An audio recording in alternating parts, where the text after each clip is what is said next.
रामनवमी की मेरी और मेरे परिवार की तरफ से आप सबको शुभकामनाएं। माता रानी आपके जीवन में खुशियां बनाए रखे। मनोकामना मांग लेती हूँ कि माता रानी अगली बार मैं भी आपके मंदिर आ सकूं, ऐसा आशीर्वाद दो। आज के दिन छोटी छोटी कन्याओं के रूप में माता रानी सबके घर पधारती है और प्रसाद ग्रहण करती है। तो देखिए मेरे घर भी आई हैं। Hello everyone, welcome back to my YouTube channel. आप सब कैसे हैं? आई होप आप सब अच्छे होंगे।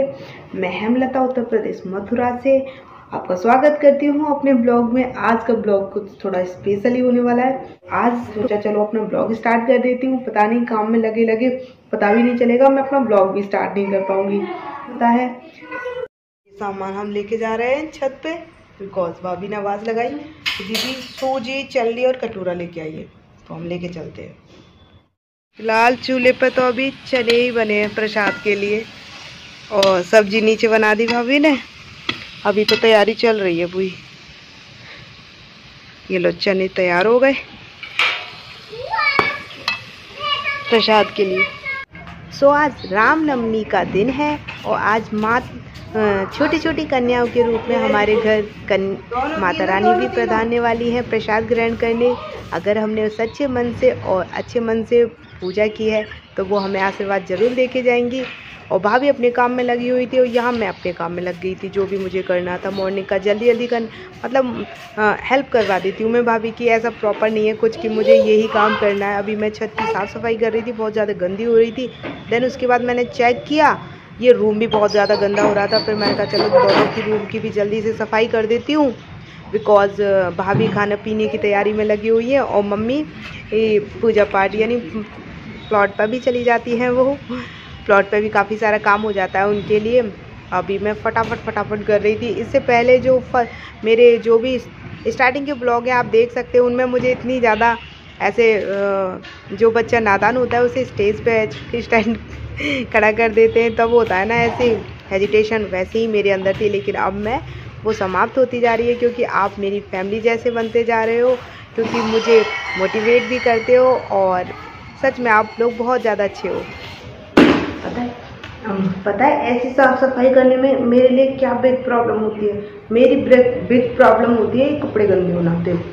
कितना गंदा हो गया पैर, क्योंकि ये अपने आप काम ही नहीं करता। ये पैर सब कुछ करवाना ही पड़ता है इससे, बट ये कर लेता है, ये अपने आप को बचा लेता है, कपड़े गंदे नहीं होने देता। लेकिन ये बहुत जल्दी गंदे हो जाते। नहाने जाऊँगी ना मैं तो अच्छे से वॉश कर दूँगी, कोई बात नहीं, हो जाने दो इसको गंदा। जब मैं चलती हूँ ना देखो इस तरीके से मेरे साथ चलता है। चलिए तो मैं फिर जल्दी होना जाएंगे हम, वैसे ही जल्दी हो रही है आज। तो भी मैं कपड़ा पैंट को ऐसे कर लेती हूँ जिससे गंदा ना हो, इस तरीके से। फिर ये पैर पूरा गंदा हो जाता है इस तरीके से करने से, बिकॉज क्योंकि ये अपने आप काम नहीं करता ना। ये पैर मेरा अपने आप काम ही नहीं करता, कुछ भी इसमें मूवमेंट नहीं होती है। इस पैर में हो जाती है, अपने आप चल लेता है धीरे धीरे, लेकिन ये पैर अपने आप मूवमेंट नहीं करता। इसलिए जैसे जैसे मेरी बॉडी जहाँ भी जाती है ये उसके साथ ही धीरे धीरे फिसलता रहता है। हाँ, यहाँ कुछ वॉइस प्रॉब्लम हो गई थी। यहाँ मैं बोल रही थी कि सुबह उठते ही भाभी मम्मी सब अपने अपने काम में लग गए साफ़ सफाई, क्योंकि माता रानी भी वहीं आती हैं जहाँ घर साफ़ सुथरा और स्वच्छ होता है। तो रामनवमी का त्यौहार है, बहुत ज़्यादा खुशी हो रही है, सब लगे हुए हैं अपने अपने काम में। तो मैं आ गई और कपड़े लेने, क्योंकि साफ़ सफाई का सारा काम हो गया जो भी करना था। अब मैं जा रही हूँ नहाने के लिए। अब नहाने में क्या होता है, सबसे बड़ी प्रॉब्लम होती है यार कपड़े सेलेक्ट करने में। कपड़े कौन से समझ ही नहीं आता कुछ। तो चलते चलते, और हाँ एक बात और कह रही थी, जाके नहाने के बाद तो मैं अपने कपड़े सेलेक्ट करती हूँ क्या पहनूँ। सच में बहुत बड़ी प्रॉब्लम है यार, क्या पहनूँ। मेरे कपड़े गंदे ना हो जाए, इस वजह से मैंने इसको फोल्ड किया, क्योंकि ये पैर सारा मेरे काम करना पड़ता है। अभी बताया मैंने आपको थोड़ी देर पहले। और नीचे लास्टिक लगी हुई है, ये फंस गया है, नीचे नहीं जा रहा है। कपड़े ये सेलेक्ट कर लिए। येलो कलर का टॉप है जो पिछली नवरात्रि पर भी मैंने ये पहना था। इसको मैं बहुत कम पहनती हूँ, और ये अभी कुछ दिन पहले मैंने पहना था ये वाला। हाँ, पता जैसे ही मैं नहा कर निकली भाभी मुझे आवाज़ लगाने लगी, दीदी आ जाओ जल्दी से पूड़ी बेलते हैं वरना लेट हो जाएंगे। मैंने कहा ठीक है ओके आ रही हूँ। तो मैं जग में पानी लेकर आई थी, मैंने भाभी को फ़ोन पकड़ा दिया थोड़ा भाभी शूट करना। तो भाभी को लगा ये धूप की वजह से आ रहा है, बट उन्होंने कैमरा ही साफ़ नहीं किया, देखो कितना धुंधला आ रहा है। मैंने बाद में बोला उन्हें कि भाभी आपने देखो कैसे शूट किया। बोली दीदी सच्ची मुझे नहीं पता था, वो मुझे लगा धूप की वजह से ऐसा आ रहा है, बट वो कैमरा साफ़ करना भूल गई। मैंने कहा इसलिए मैं अपने आप खुद ही शूट करती हूँ, कुछ भी शूट करना हो, कोई किसी को भी दो काम करने गड़बड़ी कर ही देते हैं। बट कोई बात नहीं, उनसे भी ऐसे ही हो गया। मेरे को आ गया है शायद एडिटिंग करना, थोड़ा सा पार्ट ले लो। तो यहाँ पे मैं देखो लोई भी बना रही हूँ, साथ के साथ बेल रही हूँ। ये छोटी वाली भाभी है और बड़ी वाली भाभी नीचे चली गई है मंदिर की साफ़ सफाई और दीपक जलाने के लिए। वैसे तो जोत जली हुई है, 9 दिन से आज हमारा व्रत संपन्न होगा। माता रानी अगर कोई गलती हो तो क्षमा कर देंगी। वैसे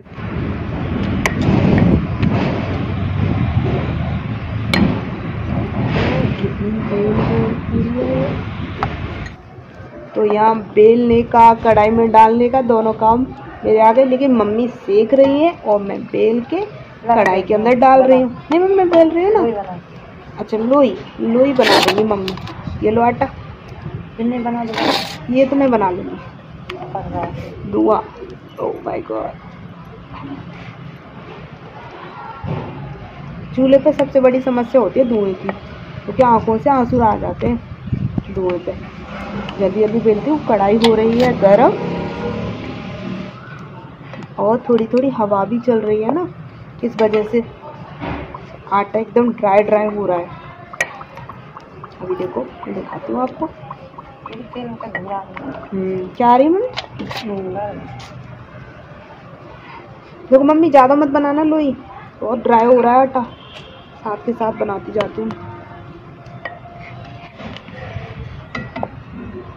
1 2 आराम से 3 बेलती हूँ। ये है मम्मी।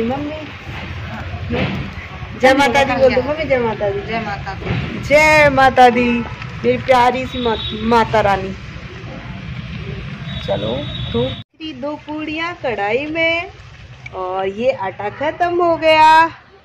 अब हम नीचे जय माता दी। ये है हमारा छोटा सा और प्यारा सा मंदिर। आप सब भी माता रानी के दर्शन कर लीजिए। माता रानी आपको सुख समृद्धि और खुशियाँ दे। मंदिर जाने की तैयारी और यहाँ आप अग्यारी स्टार्ट करेंगे। 9 दिन अग्यारी पूरी हो गई। माचिस देती हूँ तुम्हारा क्यों रखना है, ऊपर रखना है इसको। हाँ हाथ हटाओ, चिमटा में रख दो। यही नमस्कार श्री नमो नमः या देवी।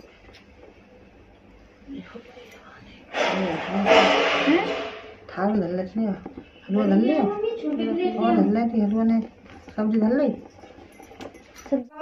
हाँ जी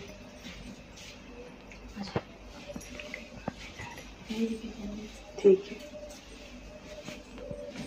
भाभी मम्मी गई मंदिर और मेरी माता रानी यही है, तो मैं उनसे मनोकामना मांग लेती हूँ कि माता रानी अगली बार मैं भी आपके मंदिर आ सकूँ, ऐसा आशीर्वाद दो, ऐसा कुछ कर सकूँ अपने आप ही, अपने बलबूते पे मैं मंदिर। वैसे तो कुछ भी नहीं है ज़्यादा, मैं अपनी व्हील चेयर रेडी करके पहुँच सकती हूँ मंदिर। फ़िलहाल बहुत सारी प्रॉब्लम्स होती हैं, ऐसा है बता नहीं सकते, बट कोई नहीं, प्रॉब्लम्स का हल निकाल लेके हम एक दिन और माता रानी के मंदिर रोज़, मतलब जब भी नवरात्रि आएंगे मैं जाया करूँगी। ऐसे बोलती मम्मी कि नवरात्रि से नहीं, मतलब कुछ भी बोलना है ना हमें भगवान से तो वो पूरा ही करना पड़ता है, चाहे हर हाल में कैसे भी करूँ। तो इसलिए मैं बोल नहीं रही हूँ, बस सोच रही हूँ हो सके मैं कर सकूँ ऐसे कि हर बार नवरात्रि में मैं मंदिर पहुँच सकूँ, क्योंकि मंदिर जाना बहुत ही ज़्यादा अच्छा रहता है मन की शांति के लिए। और मन की शांति की मुझे बहुत ज़्यादा ज़रूरत है, बिकॉज मेरे दिमाग में बहुत सारी उलझनें रहती हैं। बहुत ज़्यादा उलझने रहती हैं। ये मतलब ओवर थिंकिंग बहुत होती है मेरे मन में। तो ओवर थिंकिंग मिटाने के लिए सबसे बेस्ट रहेगा हमारे लिए माता रानी का मंदिर, और उसको जाने के लिए मुझे हल निकालना पड़ेगा। सो मैं निकाल लूँगी माता रानी की कृपा से। और किसी को परेशान, क्योंकि मैं बोलूँगी ना अभी तुरंत मुझे भाई बाइक पे बैठा के ले जाएगा, लेकिन मुझे ऐसे नहीं करना बिकॉज क्या है कि सब अपने अपने काम में लगे रहते हैं, तो मैं चाहती नहीं कि उनको परेशान करती रहूँ। और वो कभी भी मुझे ये एग्री नहीं कराते कि मैं उनको परेशान करती हूँ।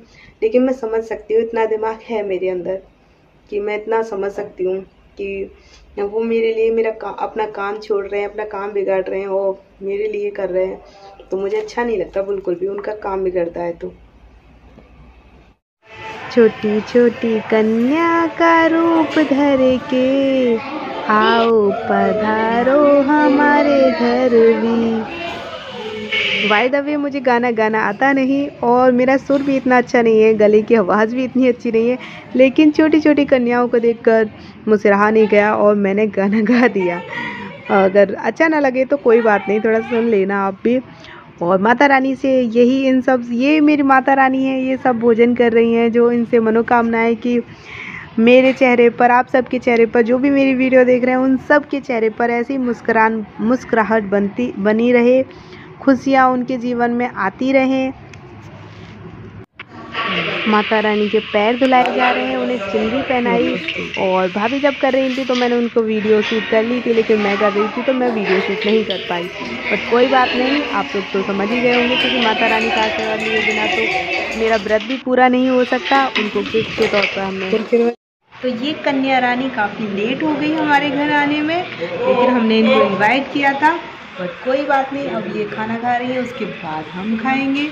जब तक कन्याओं का बाबू आराम से खाओ मेरी माता रानी। कोई बात नहीं, खा लो, इसको सब कुछ होगा। चलो मैं खा देती हूँ फ़ोन को, बच्ची है खाना खा रही है, क्योंकि ये बहुत लेट हो गई थी आने में। इसको खाना खाने के बाद फिर हम खाएंगे। अभी पहले इनका पेट भर जाने दीजिए माता रानी का।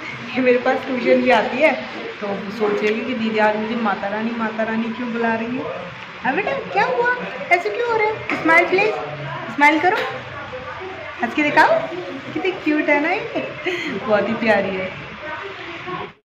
मुझे कुछ और भी ऐड करना था, बट प्रॉब्लम हो रही थी लॉन्ग वीडियो की वजह से।